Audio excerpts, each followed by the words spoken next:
What's up everyone, I'm Jessekazam and welcome back to another Escape from Tarkov video. This is another episode of our Lessons from Beyond the Grave series. In this series we take some clips from my stream where I died and we kind of break down what we did well and what maybe we didn't do well, what we could do better next time, what can we learn from that experience. I did a whole video about how breaking down your own gameplay and figuring out what you did wrong, even if you feel like your death wasn't justified, can absolutely make you a better player and make you a better player much quicker. So definitely go check that out.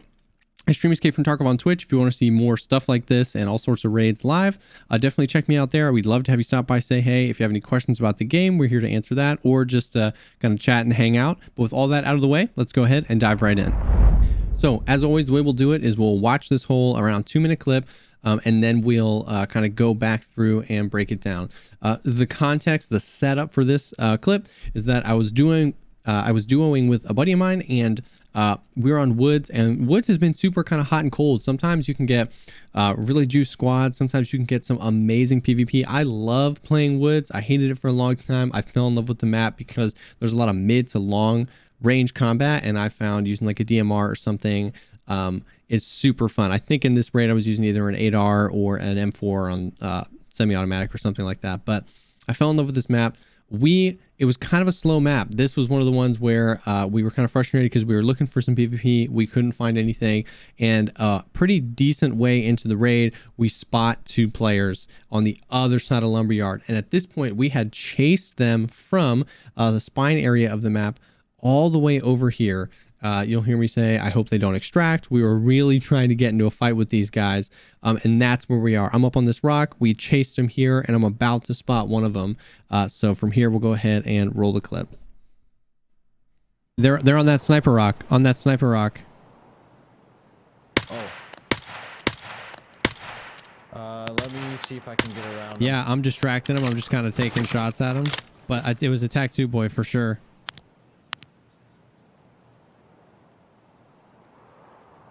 I hope they don't try to extract.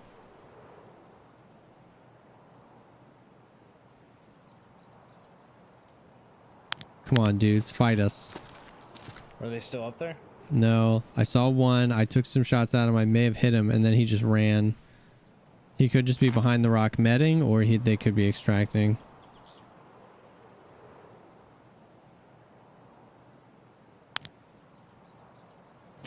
Well, it's YOLO, so I'm going to push up on my side. Towards, like, Scav House. Okay. I don't know the drop. I think I was aiming too high. I'm, like, basically... I just got Whoa. I'm dead. One of them was on my side. They had split. One of them was 10 feet away from me. I had no idea. I'm dead. So, another unfortunate circumstance, as always, and we'll kind of play that out, from the beginning. So, in the beginning here, I spot this guy, and I'm like, it's them. It's got to be them. That was kind of mistake number one. Now, I don't know, ultimately, if this guy that I'm shooting at was a part of the duo that I saw, and that they were trying to extract, and the guys that killed me were a completely random team. I think most likely is we were chasing these guys. The duo that we were looking for were the ones that were in these bushes here on the right. They pushed up along the wall. They were up there. They heard us coming. And then this was either a third party from them, or like a third teammate, or a completely different person. It's obviously hard to tell when you die. There's no way to know. But the first mistake is that I see a guy and just assume. I assume it's them. I'm like, this is them. And then that's when we talk about it every time. That's when that tunnel vision comes, and I just laser focus on them. At that point, I've given up looking for any other enemy, right? There could be scavs up here. A lot of times scavs wander up here. Player scavs are all over the place on Woods. And we kind of just lose it. We assume, when actually the information was, we only see one. This, at no point was I like, this could be a completely different person. I actually say 100. I'm like, it's a TAC 2 boy, 100%. You know what I mean? We're eager for that PvP. We see an opportunity to get it, and we kind of tunnel vision in a little bit there. After that initial engagement, I was really unsure what to do. I remember in this fight, I could, if they were trying to extract, there was no way I could push them and get there fast enough because the extraction is so close. So my thought was, if I hit him and he's going to back off to extraction, by scanning around this area, I might find him and get a shot at him while he's running to extraction, when pushing would really kind of eliminate that for me. But I was trying to weigh that option, because if they were going to stay and fight, I'd love to get a little bit closer, especially if I've scared them and they're hurt. You hear me eventually say, hey, it's YOLO. So I kind of get what I asked for here when you have the YOLO mentality. But, you know, we were, you know, itching to get into some fights. So that's when I kind of start pushing up here. Now, my biggest mistake here was just, I'm pushing so far left, really close to the road, and I'm not checking any of this. If I had dipped all the way into the wall and then pushed up, it kind of gives you an excuse to be less aware, because you know nobody can come on the right of you. You know, most likely nobody's coming from behind you because we just came from there. And then I can just kind of be looking left and forward. But we created this opportunity for them. They were hugging the wall and we weren't. So we were running straight up here. Now, once the engagement started, I was very confused as to what happened here until I watched it back. So the first initial shots that have me whip around are actually at my friend, because I didn't realize it in the moment, but it was after, when I was watching this back, where I hear him say, hey, I'm getting shot at. And I was really confused because I was hearing a bunch of shots really close to me, but I wasn't getting shot, but I was just making a lot of noise. And I got really confused. I spotted the guy and I took some shots at him. But I wasn't really aware of the audio that I was at that point getting shot from my left. So we'll just watch that part of this again when I start getting shot at. The drop, I think I was aiming too high. I'm like, basically, I just got shot. So right there, he says, I just got shot at, and those shots, my arm just got blacked out, and those shots we hear from my left. And that's something in this game that I am really like aggressively trying to work on. Some of the buddies that I play with are really, really good at it. But positioning audio, positioning it quickly, and understanding when there's multiple enemies, where they are. You know, in hindsight, I hear the shots to the left. They're not at me though. Or I hear shots to the right, which would be this guy. They're not at me though. They're at my buddy. I hear shots to the left and I get hit. So I should have prioritized looking to my left to find this guy.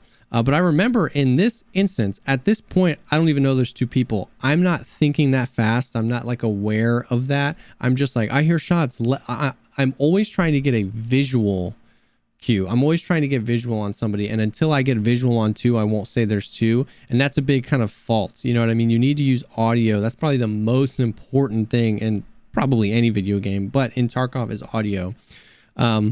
So we... I just start, once again, we're hearing shots left and right there, but I spot this guy. So I think, okay, here's my chance. I wanted this PvP. So kind of out in the open, I just start putting shots at this guy. And it looks like we landed some good shots, but the guy to the left was just absolutely wrecking us. And once we, where is it? Oh, this is where this guy is, right here. When I watched this back earlier, I found him. So it's insane. This is such a big thing. This is such a big reason to watch this stuff back. Watching it back, I was able to realize where the second audio sources came from.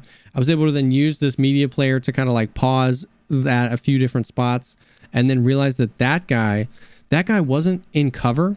He wasn't behind a rock. He wasn't blending in. He was just on the woods map, crouched in the grass.